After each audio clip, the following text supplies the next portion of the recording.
Hello friend, स्वागत है आपका अपने YouTube channel the peak institute में। तो फ्रेंड, आज की जो हमारी क्लास है वो आधुनिक भारत का इतिहास, मॉडर्न हिस्ट्री। क्योंकि आपको पता होगा कि आपके सिलेबस में मॉडर्न हिस्ट्री है और लगभग 15 से 16 क्वेश्चन इससे पूछे जाते हैं। तो आपको मैं complete hand written notes provide करूँगा, इसलिए चैनल के साथ जुड़े रहिए। पहला चैप्टर है हमारा भारतीय राष्ट्रीय कांग्रेस का उदय। तो आइए स्टार्ट करते हैं सेशन को। सबसे पहले बात करेंगे भारतीय स्वतंत्रता आंदोलन को। अगर हम बात करें तो हमने 3 चरणों में विभाजित किया है। कितने चरणों में विभाजित किया है? 3 चरणों में। पहला चरण अगर हम देखें तो 1885 से लेके 1905। आपको पता होगा कि कांग्रेस का जो गठन हुआ था, स्थापना हुई थी, वो 1885 से हुई थी। अगर हम बात करें 1885 से 1905, ये कांग्रेस का जन्म है। तो हम कहेंगे कांग्रेस इस टाइम जो थी ये शिशु के रूप में थी। और यहाँ पर इस टाइम क्या करती थी, कांग्रेस के जो नेता हुआ करते थे वो याचना और विनय के आधार पर ही क्या करते थे, काम करते थे। इसके बाद जो द्वितीय चरण देखने को मिलेगा 1905 से लेके 1919 तक, कांग्रेस इसमें परिपक्व हो गई थी और उग्रवादी रूप में आ गए थे जो इनके नेता थे। इनके जो मेन लीडर थे जैसे लाला लाजपत राय, बाल गंगाधर पाल और विपिन चंद्र पाल, बाल गंगाधर तिलक और विपिन चंद्र पाल, ये इनके प्रमुख नेता हुआ करते थे। फिर तीसरा चरण जो हमें देखने को मिलेगा वो 1919 यानी गांधी युग से, वो तीसरा चरण क्या होगा, गांधी युग यानी आज़ादी तक का। तो ये यहाँ से हम स्टार्टिंग करेंगे। तो सबसे पहले हम देखेंगे कांग्रेस से पूर्व राजनीतिक संगठन। तो कांग्रेस से पूर्व पहला जो राजनीतिक संगठन था वो था जमींदार एसोसिएशन। इसकी स्थापना 1838 कलकत्ता में हुई थी और इसके जो संस्थापक थे वह द्वारिका नाथ ठाकुर थे। और उद्देश्य क्या था कि जमींदारों के हितों के लिए ये लोग काम करते थे। जमींदारों के हितों के लिए ये काम करते थे, इसलिए इस एसोसिएशन को हम क्या कहते हैं, आधुनिक भारत की प्रथम वैधानिक संगठन भी कहते हैं। जमींदार एसोसिएशन को ही हम आधुनिक भारत की प्रथम वैधानिक संगठन कहते हैं। कलकत्ता में स्थापना हुई थी 1838 में। संस्थापक इसके द्वारिका नाथ ठाकुर हैं और उद्देश्य था जमींदारों के हितों के लिए कार्य करना। दूसरा जो संगठन है जिसका नाम है इंडियन लीग, इसकी स्थापना भी कलकत्ता में हुई थी, 1875 में हुई थी। इसके जो संस्थापक थे वह शिशिर मोहन घोष थे। किसके? इंडियन लीग के। यह कांग्रेस के पूर्व के जो राजनीतिक संगठन हैं, मैं उनकी बात कर रहा हूँ। और इनका उद्देश्य क्या हुआ करता था? इनका उद्देश्य था कि सरकार के माध्यम से जनता की समस्याओं का समाधान करना। सरकार के माध्यम से जनता की समस्याओं का समाधान करना। इसके बाद तीसरा प्रमुख एसोसिएशन है जिसका नाम है इंडियन एसोसिएशन। क्या नाम है? Indian association. इम्पॉर्टेंट है और पूछा जाता है। क्या पूछा जाता है कि इंडियन एसोसिएशन के संस्थापक कौन थे? तो सुरेंद्र नाथ बनर्जी और इनके साथ साथ आनंद मोहन बोस। ये कहाँ पर इसकी स्थापना हुई? इसका स्थान कहाँ पर था? कलकत्ता का अल्बर्ट हॉल। कब? 1876 में। जिस टाइम कांग्रेस की स्थापना हुई थी उस टाइम बिहार से किसी भी नेता ने मतलब कोई भी नेता शामिल नहीं हुआ था। कारण ये था कि उस टाइम इंडियन लीग एसोसिएशन जो बना था, इंडियन एसोसिएशन, और इसकी एक बैठक चल रही थी। और बैठक कहाँ चल रही थी? कलकत्ता के अल्बर्ट हॉल 1876 में। जिस कारण कांग्रेस की स्थापना के समय बिहार से किसी भी प्रकार का कोई नेता उपस्थित नहीं था। अगली बात करते हैं। तो अब हम देखेंगे सबसे पहले आधुनिक इतिहास। तो हमने पहले वीडियो में भी इसके बारे में बात की थी कि 1498 में वास्को डी गामा भारत आया और 1600 में ईस्ट इंडिया कंपनी आती है, 1700 में प्लासी का युद्ध होता है और 1764 में बक्सर का युद्ध होता है। 1857 की क्रांति, भारतीय राष्ट्रीय कांग्रेस और स्वतंत्रता की, भारत की स्वतंत्रता। जो मेन हमारा पार्ट है वो 1857 के बाद से, जो हमको मेन पार्ट पढ़ना है वो क्या पढ़ना है? 1857 के बाद से, जो हमारे सिलेबस में है। तो 1857 से ये पार्ट हमारा इम्पोर्टेंट है। तो आधुनिक भारतीय इतिहास को हमने 2 भागों में बांटा है। पहला अगर भाग देखें तो 1498 से लेकर 1850 तक, और दूसरा भाग है 1850 से 1947 तक। अब भारतीय राष्ट्रीय कांग्रेस अगर इम्पोर्टेंट पार्ट हम जो पढ़ेंगे तो वो हमारा पार्ट हो जाता है 1857 से लेकर और 1947 तक, जो हमारे सिलेबस में है। तो सबसे पहले हम देखेंगे कि भारतीय राष्ट्रीय कांग्रेस क्यों बना, क्या इसकी पृष्ठभूमि रही। तो भारतीय राष्ट्रीय कांग्रेस को बनाने के लिए जो पृष्ठभूमि थी, कारण क्या था, 1857 की क्रांति क्या हो गई थी, समाप्त हो गई थी, और पूर्व जो यूरोपीय शक्तियां थी वो अपराजय रहीं।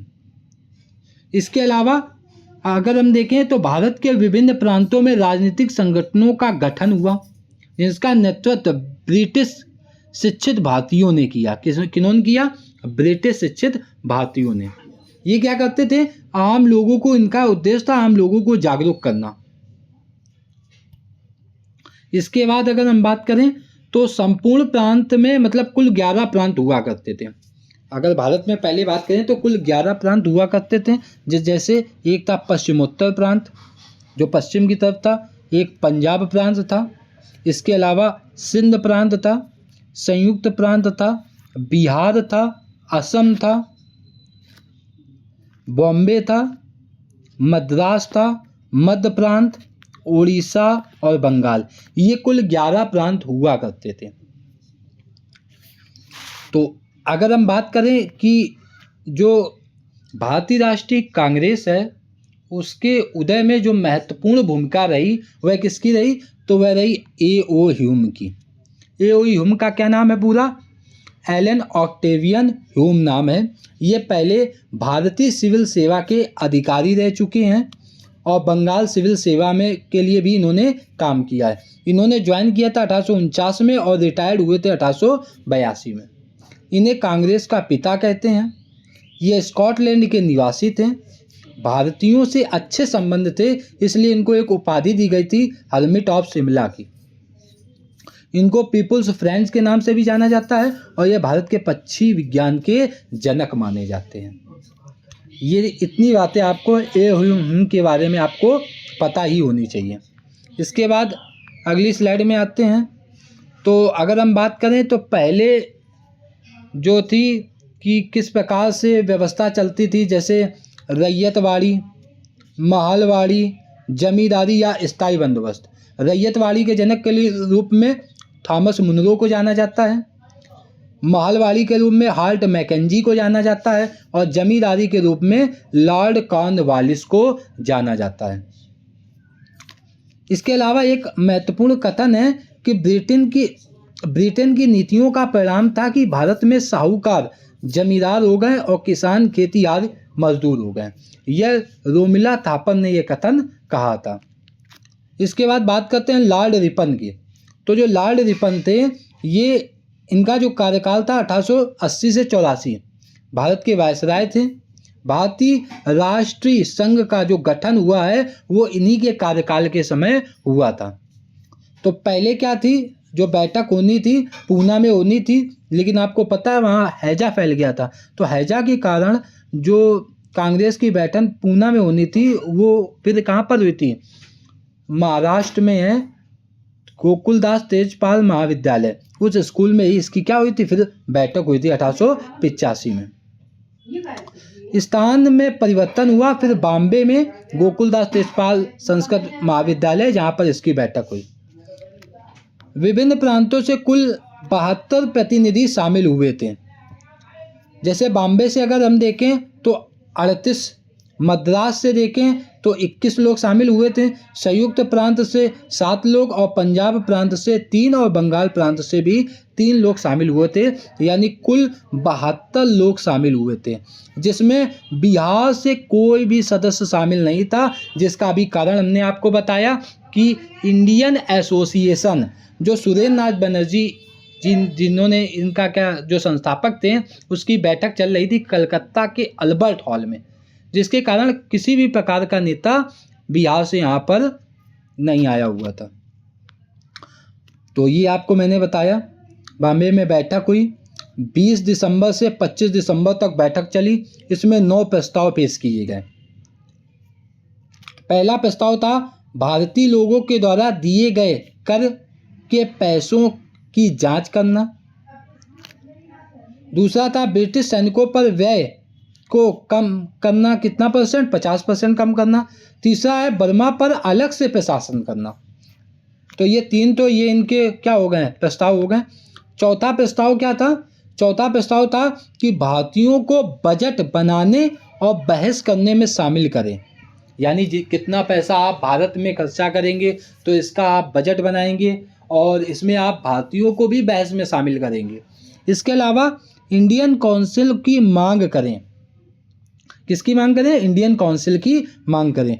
और एक छठवीं बात क्या कही कि आईसीएस की परीक्षा लंदन के साथ साथ भारत में कराई जाए, क्योंकि परीक्षा होती थी लंदन में और लंदन में भारतीयों को यहाँ से जाना पड़ता था, तो संसाधन की भी कमी होती थी और कई लोग होते थे कि जो इतना मतलब जिनके अंदर इतना क्षमता होती थी लेकिन फिर भी वह लंदन नहीं जा पाते थे। इसके अलावा आईसीएस की परीक्षा की अधिकतम आयु जो है वो 19 से 23 की जाए। सभी प्रस्ताव पारित हुए। सभी प्रांतों से सभी राजनीतिक नेता को भेजा जाए ताकि इसका क्रियान्वयन सुनिश्चित करें। ये 8वां पॉइंट है। और 9वां पॉइंट क्या है? अगले वर्ष हम कलकत्ता में बैठक करेंगे। यानी इन 9 प्रस्तावों में ये पहले ही बात क्या कर ली गई थी, तय कर ली गई थी कि हम अगली जो हमारी बैठक होगी वो कलकत्ता में होगी। वहीं पर ही क्या होती है फिर, किसकी दूसरी बैठक कहाँ पर होती है? कलकत्ता में होती है। तो पहली बैठक में इतने प्रस्ताव सब क्या हुए थे, पास किए गए थे। और दादा भाई नौरोजी ने क्या किया कि जैसे अगर हम बात करें भारतीय राष्ट्रीय कांग्रेस, तो पहले उसका जो नाम था वो भारतीय राष्ट्रीय संघ नाम था। पहले क्या नाम था? भारतीय राष्ट्रीय संघ नाम था। इसका नाम परिवर्तन का जो मेन मोटिव रहा वो दादा भाई नौरोजी का रहा, क्योंकि इन्होंने ही कहा कि इसका नाम बदल के भारतीय राष्ट्रीय कांग्रेस करते हैं, क्योंकि कांग्रेस का अर्थ ही होता है कि सभी जात, धर्म और संप्रदाय का नेतृत्व करने वाला।